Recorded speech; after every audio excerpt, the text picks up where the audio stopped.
అఖిలక్కినేని శ్రియా భూపాల్ రెడ్డిల మధ్య ఉన్న అభిప్రాయ భేదాలను తొలగించి వారి మధ్య సయోధ్య కుదిర్చేందుకు హీరో రామ్ చరణ్ భార్య ఉపాసన మధ్యవర్తిగా రంగంలోకి దిగనున్నారు.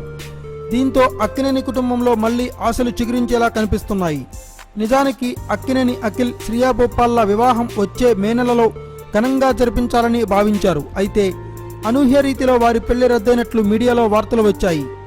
అఖిల్ శ్రియాల మధ్య తలెత్తిన అభిప్రాయ భేదాలే వివాహ రద్దుకు కారణమనే వార్తలు గుప్పమంటున్నాయి. కానీ ఈ వార్తలపై ఇటు నాగార్జున అటు శ్రియా భూపాల్ కుటుంబ సభ్యులు నోరు మెదపడం లేదు.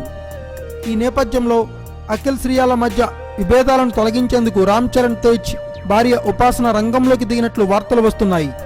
జీవీకే ఫ్యామిలీకి ఉపాసన కుటుంబానికి చాలా సన్నిహిత సంబంధాలు ఉన్నాయి. పైగా శ్రియాకు ఉపాసన క్లోజ్ ఫ్రెండ్. అందుకే అఖిల్ శ్రియా మధ్య సయోధ్య కుదిర్చేందుకు ఉపాసన ప్రయత్నిస్తోందట. ఎట్టకేలకు ఉపాసన రాయబారం ఫలించినట్లు అఖిల్ శ్రియా ఒక్కటవబోతున్నారని వినికిడి. Thanks for watching. Please subscribe our channel.